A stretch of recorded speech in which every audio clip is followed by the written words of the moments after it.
ഇറാനെ ഇല്ലാതാക്കാൻ പുറപ്പെട്ട അമേരിക്കയും ഇസ്രായേലും ഇപ്പോൾ കീഴടങ്ങുകയാണ്. ഇറാന്റെ ചെറുത്തുനിൽപ്പിൽ അമേരിക്ക വിറയ്ക്കുകയാണ്. പുതിയതായി ആര് വന്നാലും 24 മണിക്കൂറിൽ വധിക്കുമെന്ന് പറഞ്ഞ അമേരിക്ക ഇറാൻ പരമോന്നത നേതാവിന്റെ സന്ദേശം പുറത്തു വന്നതോടെ കൈമലർത്തുകയാണ്.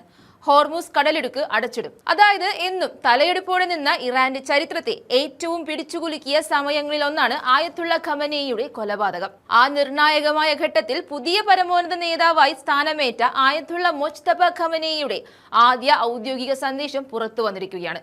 അതോടെ വേണ്ടായിരുന്നു ഈ യുദ്ധം എന്ന് തോന്നിപ്പിക്കുന്ന തരത്തിലേക്ക് അമേരിക്ക മാറിയിരിക്കുന്നു.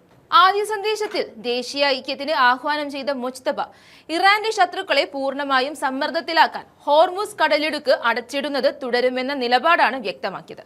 ഖമനേയിയുടെ പിൻഗാമിയായി ആര് വന്നാലും 24 മണിക്കൂറിൽ വധിക്കുമെന്ന് പ്രഖ്യാപിച്ച അമേരിക്കയുടെയും ഇസ്രായേലിന്റെയും നെഞ്ചകം തകർത്തുകൊണ്ടാണ് സന്ദേശം ലോകത്തിന് നൽകിയത്. അയൽ രാജ്യങ്ങളിൽ സുഹൃത്തുക്കളുണ്ട്, എന്നാൽ മറിച്ച് തങ്ങളുടെ ചോര കുടിക്കാനും നശിപ്പിക്കാനും ഇറങ്ങിയവർക്ക് അതേ നാണയത്തിൽ തിരിച്ചടി നൽകാനാണ് ഈ തീരുമാനമെന്നാണ് മൊജ്തബ ഖമനേയി അറിയിച്ചിരിക്കുന്നത്. അയൽക്കാരുമായുള്ള സൗഹൃദത്തിൽ വിശ്വസിക്കുന്നുവെന്നും എന്നാൽ അമേരിക്കൻ താവളങ്ങളെ മാത്രമാണ് ലക്ഷ്യമിടുന്നതെന്നും മൊജ്തബ സന്ദേശത്തിൽ പറയുന്നു. മൊജ്തബ ഖമനേയിയുടെ ഔദ്യോഗിക ടെലഗ്രാം ചാനലിലൂടെ അദ്ദേഹത്തിന്റെ കൈപ്പടയിലുള്ള ഒരു കുറിപ്പാണ് ആദ്യം പുറത്തുവന്നത്. ഇറാന്റെ ചരിത്രത്തിലെ പരമോന്നത നേതാക്കളുടെ പേരുകൾക്കൊപ്പമാണ് മൊജ്തബയുടെ പേരും ഈ പട്ടികയിൽ ഉൾപ്പെടുത്തിയിരിക്കുന്നത്. ഇറാന്റെ പരമോന്നത നേതാവ് റൂഹുള്ള ഖമനേയി, തുടർന്ന് വന്ന അലി ഖമനേയി എന്നിവരുടെ പേരുകൾക്ക് താഴെയായാണ് മൊജ്തബ ഖമനേയിയുടെ പേര് രേഖപ്പെടുത്തിയിരിക്കുന്നത്.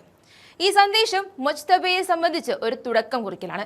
തന്റെ പിതാവിനെയും ഭാര്യയെയും മക്കളെയും വധിച്ച് ഒരു രാജ്യത്തെ മുഴുവൻ തീർത്ത് കളയാമെന്ന് കരുതിയവരുടെ മുന്നിലേക്ക് എല്ലാം നഷ്ടപ്പെട്ടവൻ തന്റെ ഉത്തരവാദിത്തം ഏറ്റെടുക്കുമ്പോൾ ഉണ്ടായിരിക്കുന്ന വിങ്ങൽ അതൊരു തീഗോളമായി മാറിയാലും അത്ഭുതപ്പെടാനില്ല. അപ്പോഴും പിൻഗാമിയായി വന്നവനെയും 24 മണിക്കൂറിൽ തീർക്കുമെന്നുള്ള മുന്നറിയിപ്പ് നൽകി കാത്തിരിക്കുന്നവരുടെ ചിറകാണ് മൊജ്തബ അരിഞ്ഞു വീഴ്ത്തിയത്.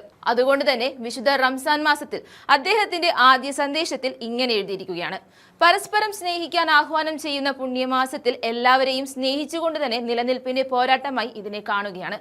പരമകാരുണികനും കരുണാനിധിയുമായ ദൈവത്തിന്റെ നാമത്തിൽ എന്ന സന്ദേശവും അദ്ദേഹം ഇതിനൊപ്പം കുറിച്ചിട്ടുണ്ട്. ഖുറാനിലെ മിക്ക അധ്യായങ്ങളുടെയും തുടക്കത്തിൽ ഉപയോഗിക്കുന്ന ഈ വാചകം ഒരു പുതിയ തുടക്കത്തെയാണ് സൂചിപ്പിക്കുന്നത്. ഇത് ഇറാന്റെ ശക്തമായ മുന്നേറ്റത്തിന്റെ സൂചനയാണ് നൽകുന്നത്.